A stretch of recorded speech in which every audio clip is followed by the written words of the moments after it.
तो दोस्तों इस वक्त सुबह के बज रहे हैं 8:30 और हम लोग लगभग 7:30 बजे के आसपास पहुंच चुके थे हल्द्वानी। तो अब हम लोग जा रहे हैं नैनीताल। और जो दोस्तों नैनीताल है इसके बारे में मैं आपको सारी जानकारी दूंगा कि नैनीताल में क्या क्या चीज़ें हैं। और हम लोग जिस मंथ में आए हैं ये थोड़ा बारिश वाला महीना है।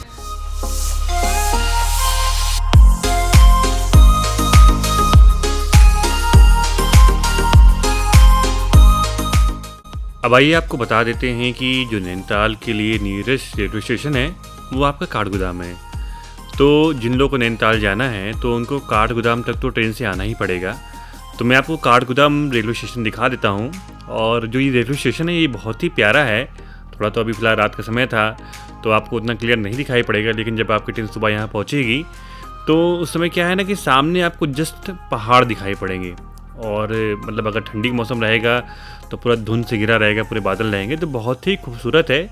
तो यहाँ पर जो भी ट्रेनें आती हैं मैं आपको उसके बारे में बता देता हूँ। और जो ट्रेन है उसकी जो टाइम टेबल है वो मैं आपकी स्क्रीन पे दिखा देता हूँ कि आप उसको देख लीजिए एक बार।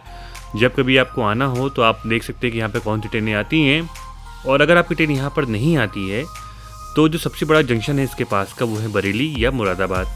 तो वहाँ पर आपकी ट्रेनें अवश्य आती होंगी, तो आप वहाँ से भी प्लान कर सकते हैं नैनीताल आने के लिए।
अब हम लोग की जो यात्रा है वो शुरू हो चुकी है और हम लोग इस वक्त नैनीताल जा रहे हैं। और रास्ते हम लोग कई जगह रुके भी हैं।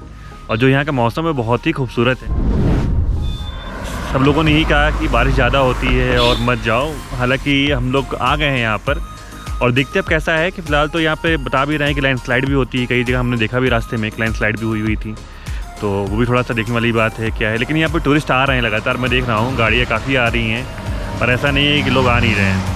और मैं आपको यहाँ का नज़ारा दिखाता रहूँगा कि यहाँ का दृश्य कैसा है। और जो भी लोग हल्द्वानी से नैनीताल बाई कार जाना चाहते हैं तो उनके लिए मैं सारी इन्फॉर्मेशन दूंगा कि आपको अगर नैनीताल बाई कार जाना है तो आपको कैसे जाना होगा, किन किन चीज़ों का ध्यान रखना पड़ेगा और कैसा ये रास्ता है। तो फ़िलहाल तो मैं अपनी फैमिली के साथ आया हुआ हूँ और देखिए कैसा है। और मैं और मेरी वाइफ, मेरा बच्चा, अब 3 लोग आए हुए हैं। तो काफ़ी चीज़ों का ध्यान रखते हुए हम लोग ट्रैवल कर रहे हैं कि ठंडा मौसम भी है तो बच्चे को दिक्कत भी ना हो। तो इन चीज़ों को ध्यान रखते हुए हम लोग ट्रैवल करना चालू किए हैं।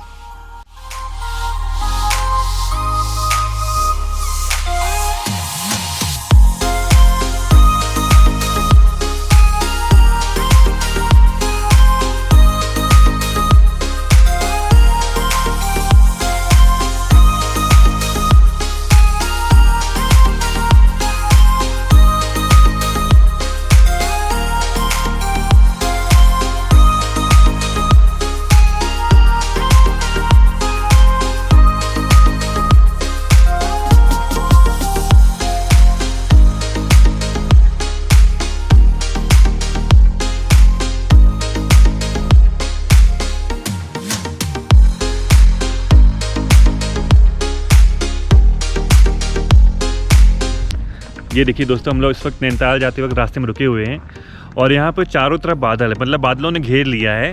और मैं आपको बादल दिखाता हूँ। मैं जहाँ पर देखिए पीछे आपको बादल दिखाई पड़ रहे होंगे चारों तरफ, ये सब पीछे आपको बादल दिखाई पड़ रहे होंगे। और मैं भी आपको दिखाता हूँ, बहुत ही खूबसूरत हो रखा है इस वक्त। मतलब जैसे होता नहीं जिसके लिए लोग नैनीताल आते हैं, तो वो नैनीताल वाला मौसम एकदम बहुत बढ़िया से हो रखा है यहाँ पे। तो मैं भी आपको दिखा रहा हूँ, ये देखिए।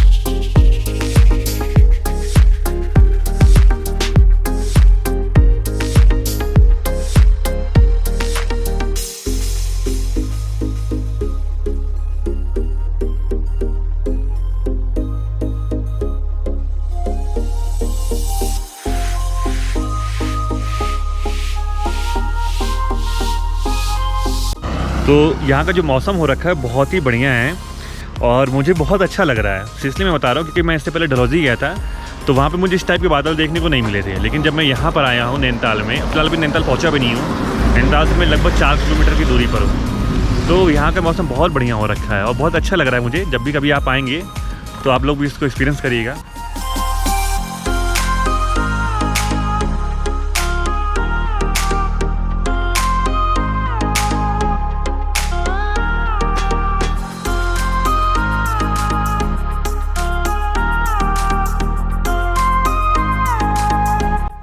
और जब हम लोग कार से यात्रा कर रहे हैं तो जो हमारे ड्राइवर साहब हैं, इनसे मैं चर्चा भी कर रहा था कि यहाँ का जो रास्ता है थोड़ा सा ट्रिकी है, आपको आराम से चलना पड़ेगा।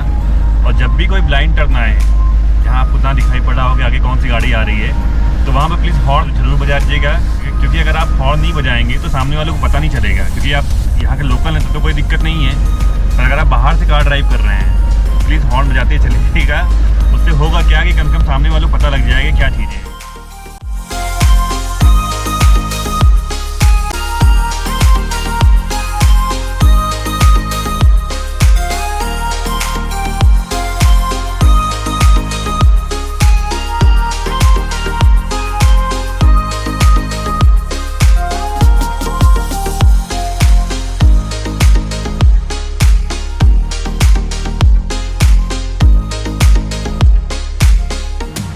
फाइनली मैं अपने होटल पहुंच चुका हूं और जो हम लोग की ट्रेन थी वो काठगोदाम तक आई थी। काठगोदाम तक मैक्सिमम ट्रेनें आती हैं आपकी, वहां से आप लोग को कैब करना पड़ेगा। और जो कैब का किराया है वो आपका 1500 रुपये तक है। वो डिपेंड करता है कि कितना आप बार्गिन कर सकते हैं। कोई 1200 भी बोलता है, कोई 1000 भी बोलता है, कोई 1500 भी बोलता है, कोई 2000 भी बोलता है। वो डिपेंड करता है कि आप उससे कैसे निगोशिएट कर सकते हैं, इसी अनुसार आपको मतलब देना पड़ेगा किराया।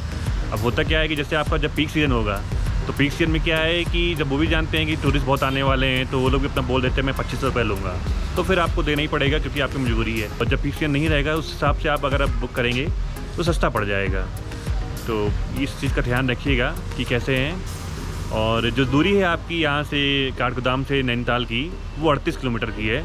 और अगर हल्द्वानी से देखेंगे आप तो अप्रॉक्सीमेट 40 किलोमीटर की दूरी आती है। तो दूरी बहुत ज़्यादा नहीं है, सफ़र बहुत ही सुहाना है और सफ़र का एंजॉय करते रहिए। रास्ते में आपको बादल मिलेंगे। लेकिन जो भी लोग अपनी कार से आ रहे हैं उनके लिए मेरा स्पेशली ये कहना है कि आप जब भी कार चाहिए थोड़ा आराम से आइए, क्योंकि आप लोग को जिनको हिल ड्राइविंग आती है वो तो ठीक है, क्योंकि हिल की जो ड्राइविंग है वो थोड़ा सा अलग है। यहाँ पर क्या है कि किस समय क्या कौन सी गाड़ी सामने आ जाए, क्योंकि यहाँ पर रास्ता बहुत ज़्यादा नहीं होता है आपके पास ड्राइव करने के लिए। कार मैं भी ड्राइव करता हूँ तो थोड़ा सा मुझे आइडिया है ही है। तो आपको थोड़ा सा ध्यान रखना पड़ेगा। जब भी आपका कोई ब्लाइंड टर्न दिखे तो आप अपनी कार को धीमी कर लीजिए और हॉर्न बजाते रहिए। उससे क्या होगा ना कि सामने वाले पता लगे। कई बार ऐसा होगा फॉग एकदम सामने आ जाएगा तो इंसान को समझ में नहीं आएगा कि क्या है सामने, मतलब कोई गाड़ी आ रही कि नहीं आई। तो आप अपनी जो फॉग लाइट है उसको आप जब भी यहाँ पे आइए तो ठीक करवा करके आइए फॉग लाइट को। अगर गड़बड़ हो गई है तो, अगर लगी है तो अच्छी बात है।